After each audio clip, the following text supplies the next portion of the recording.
Hello बच्चों, इस video में हम देखेंगे सूरज सा चमके कविता के भावार्थ। तो इस वीडियो में आप अगर लास्ट तक देखते हैं तो आप पूरी जो कविता है उसका एक एक वर्ड का मतलब समझ पाएंगे और इसका पूरा अच्छे से भावार्थ समझ जाएंगे। तो वीडियो लास्ट तक देखना और इसका एक एक पैराग्राफ करके मैं आपको समझाऊंगी। तो स्टार्ट करते हैं। तो पहला पैराग्राफ है यहाँ पर, सुमन बने हम हर कैरी के, वन उपवन महके, चलो दोस्त हम सूरज बनकर धरती पर चमके। तो इसका अर्थ क्या है? तो पहले हम देखेंगे सुमन। सुमन का अर्थ होता है फूल, फ्लावर, है ना। कैरियाँ, कैरियाँ का मतलब होता है जैसे गार्डन होता है, गार्डन में जो छोटी छोटी कैरियाँ बनी हुई होती हैं जिसमें फूल लगाए हुए होते हैं या कुछ भी जो लगाया होता है, जो छोटी छोटी कैरी होती है इनको बोलते हैं कैरियाँ। तो उपवन मतलब होता है गार्डन। तो यहाँ पे कवि कह रहा है कि हमें क्या बनना है? फूल बनना है। किसका फूल बनना है? गार्डन का फूल बनना है। गार्डन में जो कैरियाँ हैं उसका हमें फूल बनना है और हमें क्या करना है? महकना है, मतलब हमें स्मेल, सबको एक फ्रेगनेंस हमें वहाँ पे सबको देनी है। चलो दोस्त हम सूरज बनकर धरती पर चमके।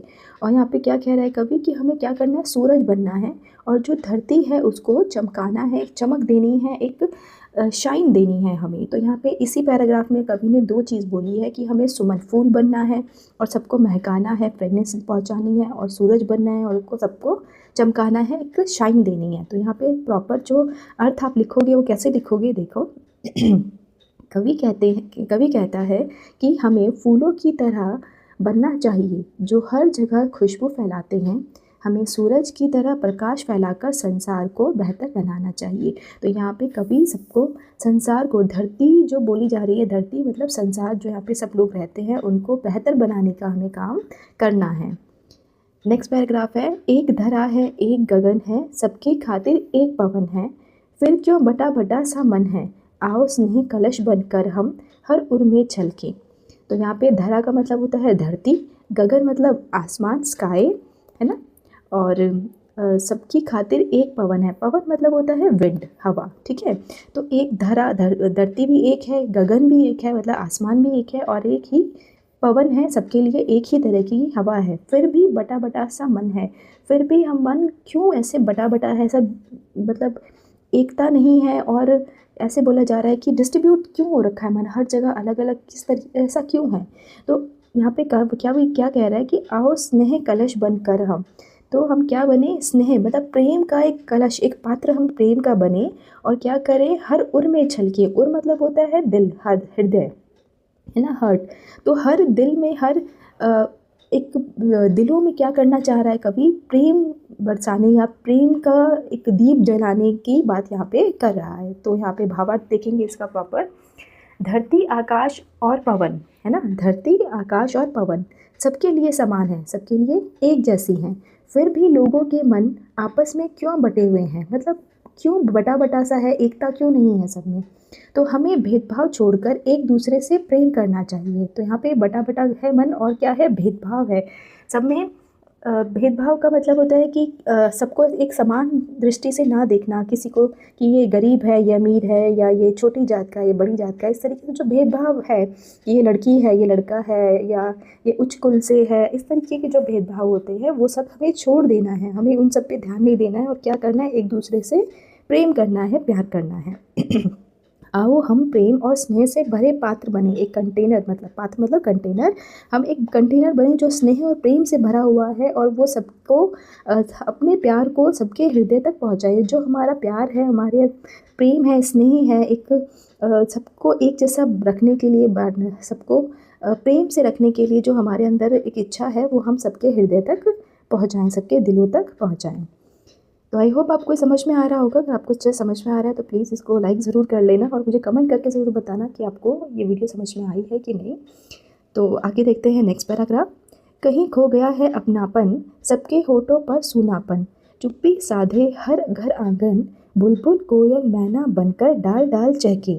तो यहाँ पे कवि क्या कह रहा है कि कहीं खो गया है अपनापन। अपनापन मतलब एफिनिटी, एक दूसरे से जो अपनापन, लगाव होता है, एक दूसरे के लिए भाव और प्रेम होता है, वो सब क्या है? कहीं ना कहीं खो गया है। किसी को एक दूसरे से लगाव नहीं है, प्रेम नहीं है। सबके होठों पर सूनापन, सूनापन का मतलब यहाँ पे कवि कह रहे हैं कि सबको एक कहीं ना कहीं दुख है, कोई खुश नहीं है। चुप्पी साधे हर घर आंगन, मतलब हर जगह हर घर आंगन जो है वो क्या है, मतलब हर जगह साइलेंस है, कोई चहल पहल, कोई एक मुस्कुराहट और एक खुशी का जो माहौल होता है वो सब नहीं है, सब चीज़ें शांत है। तो क्या करना है, बुलबुल कोयल मैना बनकर डाल डाल चहके। तो हम क्या करें कि बुलबुल कोयल मैना जो ये बर्ड के नेम है, तो वो क्या है कि इस तरीके ये जो पक्षी हैं इनकी आवाज़ बहुत अच्छी मानी जाती है कि बहुत अच्छा इनकी जो आवाज़ है। तो वो बनकर हम क्या करें, डाल डाल पर, हर टहनी पर, जो डाल मतलब ब्रांचेस पर बैठे और चहके मतलब क्रिप करना है ना, CHIR क्रिप, ची ची करके जो चिड़िया बोलती है वैसे। तो नेक्स्ट इसका प्रॉपर हम देखते हैं क्या अर्थ है।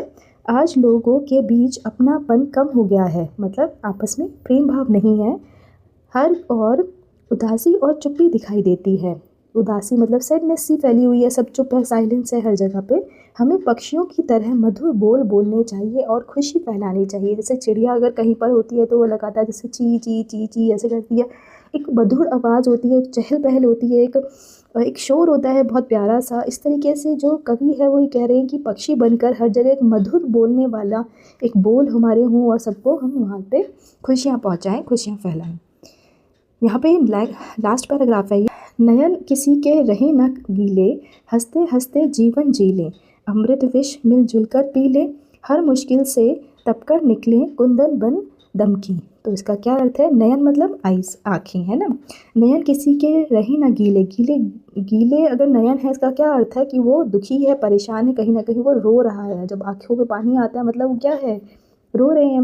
हंसते हंसते जीवन जी लें, तो रोएं ना, क्या करें, हंसें, खुश रह के अपने जीवन को व्यतीत करें। अमृत विष मिलजुल कर पी लें, यहाँ पे अमृत और विष का क्या अर्थ है, वैसे तो अमृत का नेक्टर और विष का पॉइजन अर्थ होता है, लेकिन यहाँ पे कभी क्या कहना चाह रहा है, अमृत से मतलब खुशियाँ और विष से मतलब परेशानियाँ, है ना। तो खुश और जो परेशानियाँ हैं, खुशियाँ और परेशानियाँ हैं, उन सबको कैसे करें, मिलजुल कर पीने का मतलब मिलजुल कर उसको सॉल्व करें। अगर परेशानी है तो मिलजुल कर सॉल्व करें, और अगर खुशियाँ हैं तो उसको मिलजुल कर मनाएं। आगे है, हर मुश्किल से तब कर निकलें कुंदन बन दम के, मतलब हर जो मुसीबतें हैं, मुश्किल है, डिफ़िकल्टीज़ हैं, जो भी डिफ़िकल्टीज सामने आ रही हैं उससे तब कर, जैसे कि कुंदन मतलब होता है गोल्ड, जैसे कि गोल्ड को जितना भी तपाते हैं, गर्म करते हैं, उतना ज़्यादा वो क्या होता है, दमकने लगता है, ग्लिटर उसके अंदर मतलब एक चमक हो जा आती है। उसी तरीके से मनुष्य भी जितनी मुश्किलों से निकलता है, जितनी परेशानियों से निकलता है, वो उतना ही क्या हो जाता है, उतना ही निखर जाता है, उतने ही वो उसको हर चीज़ों को करने की क्षमता बहुत अच्छे से आ जाती है। वो अपने जीवन को निखार लेता है कहीं ना कहीं, हर मुश्किलों को मतलब हर प्रॉब्लम को सॉल्व करने को के लिए वो रेडी रहता है। तो यहाँ पे इसका अर्थ देखेंगे, किसी की आंखों में आंसू ना हो, हमें जीवन के सुख दुख को स्वीकार करते हुए प्रसन्नता से जीना चाहिए।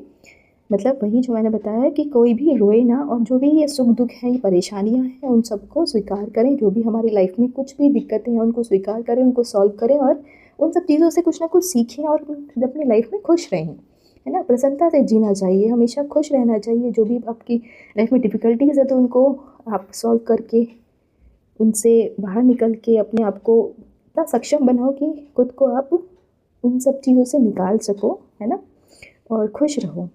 जैसे सोना आग में तपकर और अधिक चमकदार बनता है, वैसे ही हमें कठिनाइयों का सामना करके और मजबूत तथा श्रेष्ठ बनना चाहिए, और हम और स्ट्रांग बन जाते हैं। जब हमारे सामने जितनी डिफ़िकल्टीज आती हैं उतनी हम स्ट्रांग होते हैं। तो यहाँ पे इस कविता में कवि क्या संदेश देना चाहता है ये देखेंगे हम।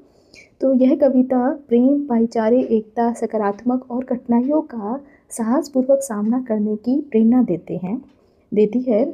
हमें फूलों और सूरज की तरह दूसरों के जीवन में खुशियाँ और उजाला फैलाना चाहिए। तो यहाँ पे कवि सिर्फ खुद खुश रहने की बात नहीं कर रहा, खुद भी खुश रहना है और दूसरों को भी खुश रखना है, और एक सकारात्मक सोच से पॉजिटिविटी अपने दिमाग में रखनी है, एक पॉजिटिव नेचर रखना है, मतलब यूनिटी हमें रखनी है अपने। और भाईचारा मतलब होता है कि भाईचारे के साथ मिलजुल कर रहना चाहिए, प्रेम से, एक प्रेम भाव से एक दूसरे के साथ रहें, अच्छे से रहें, और सूरज शाम चमके और फूलों से महकें, और अपने जीवन को भी अच्छा बनाएं और दूसरों के जीवन को भी अच्छा बनाने की क्षमता हम अपने अंदर रखें, ऐसा हमें बनना है। तो आई होप आपको ये वीडियो समझ में आई है। अगर आपको ये अच्छी लगी तो इसे लाइक कर, सब्सक्राइब करें मेरे चैनल को, और ऐसे ही बने रहें मेरे साथ। Thank you.